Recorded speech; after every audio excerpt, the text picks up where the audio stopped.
Hello everyone, welcome back to my channel smart wife vlogs. तो friends, कैसे हैं आप लोग? उम्मीद है बहुत ही अच्छे होंगे। तो गाइज़, ये 5:30 बजे का टाइम है और आपने सुना भी होगा कि हमारे यहाँ ना क्रो बहुत ज़्यादा हैं। जो कौवे होते हैं ना, क्रो, तो सुबह सुबह उन्हीं की आवाज़ें सुनने को मिलती हैं।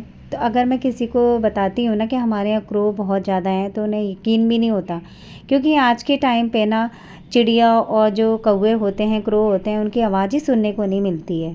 और जब सुनते हैं ना इनकी आवाज़ें, तो इतना मन खुश हो जाता है। तो चलिए जी, आज की वीडियो में मैं आपसे शेयर करने वाली हूँ कि किस तरीके से मैं सुबह के टाइम पे घर के कामों के लिए अपने अंदर में एनर्जी लेके आती हूँ। तो गाइज़, जब हम सुबह के टाइम पे उठते हैं ना, तो हमारे शरीर में एक आलस होता है, सुस्ती होती है। सुबह उठते ही घर का काम करने का बिल्कुल मन नहीं करता है। तो इसीलिए जब मैं सुबह उठती हूँ ना, तो बड़े आराम से गुनगुना पानी पीती हूँ, सारे गेट वगैरह खोल के, और सिप ले लेके पानी पीती हूँ, जो कि शरीर को भी फ़ायदा करता है और थोड़ा सा मोटिवेशन भी लाती हूँ अपने अंदर कि मुझे इतना काम करना है, ये मुझे काम करना है। आज का पूरी प्लानिंग तो होती है हमारे दिमाग में। फिर उसके बाद थोड़ा सा वॉक करती हूँ, और वॉक करने से क्या होता है कि हमारा शरीर है ना, वो एक्टिव हो जाता है, और एक्टिव होगा शरीर तो एनर्जी तो हमारे शरीर के अंदर आनी ही है। और जब एनर्जी आ जाएगी, फिर उसके बाद तो फिर देखिए हमारा शरीर किस तरीके से घर के कामों में लग जाता है, एक मशीन की तरह। तो इस तरीके से थोड़ा सा हम मॉर्निंग सुबह के टाइम पे थोड़ा सा वॉक कर लेंगे ना, तो एनर्जी आ जाती है। फिर उसके बाद ही घर का काम शुरू करेंगे, तो फिर हमारा शरीर एकदम एक्टिव हो जाता है। फिर तो बस एक बार लग जाओ तो फिर आलस अपने आप ही दूर भाग जाता है। तो जी, यहाँ पर आपसे बात करते करते ना सुबह की झाड़ू भी लग चुकी है हमारे घर की, जो कि आपको तो पता ही है। जो मेरे ब्लॉग देखते हैं मेरी फ्रेंड्स, उनको तो पता ही है कि सुबह की झाड़ू मैं ज़रूर लगाती हूँ, चाहे मुझे डीप क्लीनिंग ही क्यों ना करनी होती है घर की। और घर में झाड़ू लगाने के साथ साथ ना अपने मेन गेट के बाहर भी ज़रूर झाड़ू लगाती हूँ।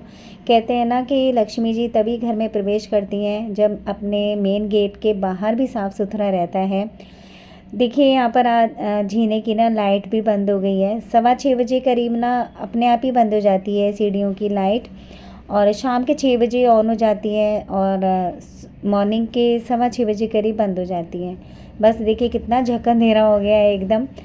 तो जी, यहाँ पर झाड़ू भी लगी है, बाहर डस्टबिन भी रख दिया है मैंने। देखिए 6:30 बजे भी ना हल्का हल्का सा उजाला नज़र आ रहा है। अभी स्ट्रीट लाइट अभी बंद नहीं हुई है, केवल झीने की लाइट बंद हुई थी। और इतनी देर में ना 6:30 बजे करीब मैं अपने बेटे को उठा देती हूँ, क्योंकि 7:30 बजे करीब उसकी जो है बस आ जाती है।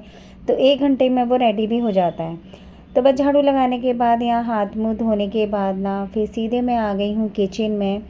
तो किचन में आज मैं ना पनीर के पराठे बनाने वाली हूँ उसे लंच में, क्योंकि पहले से ही मैं उससे पूछ लेती हूँ कि टिफ़िन में मैं क्या दूँगी। तो उस हिसाब से मुझे रात को भी तैयारी करनी होती है ना, तो मैं थोड़ी बहुत रात को भी तैयारी कर देती हूँ। अगर सिंपल टिफ़िन देना होता है ना, तो फिर कोई तैयारी करने की ज़रूरत नहीं पड़ती है। तो बस सुबह सुबह यहाँ पर गाय की रोटी भी बन चुकी है। तो सुबह सुबह गाय की रोटी, पहली रोटी में गाय की रोटी निकालती हूँ। तो इसमें पनीर मैंने कद्दूकस कर लिया है, इसमें अजवाइन डाली है मैंने, नमक, मिर्च और हरा धनिया, हरी मिर्च, चाट मसाला, गरम मसाला, ये सारी चीज़ें मैंने डाल दी हैं। और बहुत ही टेस्टी, मतलब कहते हैं ना कि सर्दियों का मौसम जो होता है ना, पराठे वाला मौसम होता है। पराठे बहुत ही ज़्यादा टेस्टी लगते हैं। हर तरीके के पराठे मतलब बनाए जा सकते हैं सर्दियों के मौसम में।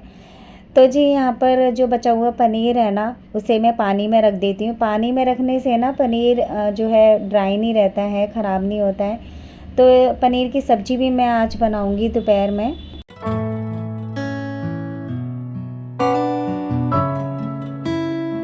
तो जी, यहाँ पर गर्मा गर्म बन रहे हैं पनीर के पराठे, और 2 पराठे तो मैं उसे टिफ़िन में दूँगी शाश्वत को, और 1 पराठा 1 गिलास दूध दूँगी उसे नाश्ते में खाने के लिए। तो इस तरीके से हैवी नाश्ता मैं करा के उसे स्कूल ज़रूर भेजती हूँ। शाश्वत चला गया स्कूल, और बस जब स्कूल चला जाता है वो टाइम से, तो बिल्कुल एकदम मैं फ्री हो जाती हूँ, टेंशन फ्री हो जाती हूँ। तो अभी बिस्तर वगैरह सारे साफ़ करे हैं, एकदम क्लीन कर दिया है। और आज मुझे ना घी भी निकालना है। तो सुबह सुबह घी निकालने के लिए रखूँगी मैं, क्योंकि दिन छोटे हो गए हैं, जितना सुबह जल्दी काम हो जाए उतना ज़्यादा अच्छा है। फिर अब उसके बाद आज मुझे पनीर की सब्ज़ी भी बनानी है, थोड़ा सा सफाई भी करनी है। सफाई के लिए डेली थोड़ा थोड़ा काम टाइम ज़रूर निकाल लेती हूँ मैं, तभी मैनेज हो पाएगा। तो बस चलते हैं, अपनी ड्यूटी पे लगते हैं। चाय वगैरह पी के तो हो गई हूँ फ्री अब मैं। सबसे पहले तो आज मैं ना थोड़ा से बाहर के गमले भी ठीक करूँगी। खुदाई जो होती है वो भी करनी है मुझे, पेचकस से करती हूँ मैं। तो बस ये देखिए पूरे गमले कैसे हो गए हैं। सारे ना अब ना गेंदे के पौधे लेकर आऊँगी मैं। तो जी यहाँ पर जो है बाहर के पौधों में ना कई दिन से पानी भी नहीं पड़ा था। तो ये एलोवेरा का पौधा है ना, ये मैंने बाहर की साइड ही रखा हुआ है और मैं कितना कम पानी डालती हूँ। वैसे मैंने सुना है कि एलोवेरा के पौधे में ना बहुत कम पानी डालना चाहिए, जब मिट्टी बिल्कुल सूख जाती है तभी डालना चाहिए। लेकिन मैं डालती भी तभी हूँ, लेकिन फिर भी पता नहीं कि उसकी जड़ें ना गल जाती हैं। तो बस इसीलिए मैंने थोड़ा सा उधर की बाहर की साइड ही रखा है, ताकि अच्छे से उसको धूप लग जाए। ग्रो तो खैर हो नहीं रहा, वो बहुत ही कम ग्रो हो रहा है। तो जी यहाँ पर ये जो पौधे हैं ना, ये मैं अपनी मम्मी के यहाँ से लेके आई थी। हमारे मम्मी के तो आपने ब्लॉग तो खैर आपने देखे होंगे मेरे मायके के। तो इतनी सारी पौधे लगा रखे हैं उन्होंने इस टाइप के, और बहुत ही बड़े हो जाते हैं ये अगर बड़े गमलों में लगाएंगे तो इनकी ना खुदाई भी कर दूँगी मैं, क्योंकि ना कई दिन से बिल्कुल प्लेन मिट्टी हो रही थी पत्थर की तरह। तो कहते हैं ना खुदाई करने से ना, हल्की हल्की खुदाई करने से इन्हें ऑक्सीजन मिल जाती है। तो बस यहाँ पर जो है इनकी खुदाई करके ना, बस इन्हें बीच बीच में धूप भी लगानी पड़ती है पौधों को, क्योंकि मेन गेट पे धूप नहीं लगती है। तो जी यहाँ पर घी का काम भी मैं शुरू कर दिया है मैंने। और ये ना आधे घंटे पहले मैंने मलाई फ्रिज में से निकाली थी, और आज मैं ना अलग तरीके से घी निकालने वाली हूँ। डायरेक्ट मैंने सारी मलाई कढ़ाई में डाल दी है सिम गैस पे। अब इसे मैं सीधे मलाई ना चलाती रहूँगी। तो कहते हैं ना एक्सपेरिमेंट करते रहने चाहिए। तो देखती हूँ किस तरीके से कैसा घी निकलता है। ज़्यादा मैंने सुना है कि ज़्यादा घी निकलता है इस तरीके से, अगर डायरेक्ट ही सारी मलाई फ्रिज में से निकाल के कढ़ाई में डाल के सिम गैस पे अगर इस तरीके से चलाते रहेंगे तो वो मैं आपको आगे शेयर करूँगी कि कैसा घी निकला था। क्योंकि मैं आपको तो पता ही है कि जो मेरे ब्लॉग देखते हैं मेरी फ्रेंड्स, उनको पता ही है मैं किस तरीके से घी निकालती हूँ, ब्लेंडर से निकालती हूँ, मशीन से। तो जी यहाँ पर एक तरफ घी निकल रहा था, दूसरी तरफ मैं पनीर की सब्ज़ी की तैयारी कर रही थी। तो कढ़ाई में उधर मस्टर्ड ऑयल मैंने डाल दिया था। तो इतनी देर में ना मस्टर्ड ऑयल गर्म होगा, इतनी देर में मसाले पीस लूँगी मैं। लहसुन, प्याज, अदरक वगैरह सारे ना सबका पेस्ट बना के मसाला पीस लिया था मैंने। इतनी देर में मैं जो है टमाटो प्यूरी भी बना लूँगी। तो इस तरीके से ना दोपहर के खाने की तैयारी भी मैं सुबह के टाइम पे कर देती, क्योंकि दिन भी काफ़ी छोटे हो रहे हैं। तो काम भी उतने ही हैं, कभी कभार ज़्यादा भी हो जाते हैं, और दिन छोटे हैं। तो इसी तरीके से मैं मैनेज करती हूँ, बस एक साथ पूरी किचन साफ़ हो जाती है। तो बस यहाँ पर बर्तन भी साथ ही साथ साफ़ करती रहती हूँ, ताकि ढेर ना लगे बर्तनों का सिंक में। तो जी यहाँ पर बर्तन भी हो गए हैं एकदम साफ़, और किचन भी हो गई है एकदम क्लीन।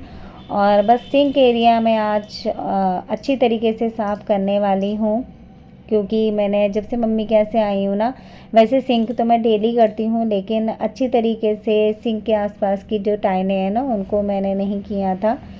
तो सिंक तो खैर 2 बार तो खैर डेली का है मेरा। तो बस यहाँ पर सरफ डाल दिया है मैंने, चारों तरफ फैला लिया है। फिर स्क्रब से पूरा जो है टाइलें वगैरह साफ़ की हैं। और जो जहाँ पर ना हैंड वॉश जो हैंड सोप रखा हुआ है ना, लिक्विड सोप जो रखा हुआ है, वो भी स्टैंड मैंने साफ़ कर दिया है अच्छी तरीके से। ये सारी चीज़ें मैंने जो सिंक में यूज़ होती हैं ना, सिंक के आसपास, वो सारी चीज़ें अच्छे से मैंने कर दी हैं क्लीन। तो गाइस जब किचन क्लीन एकदम हो जाता है ना, तो घर का समझो आधा काम ही फिनिश हो जाता है।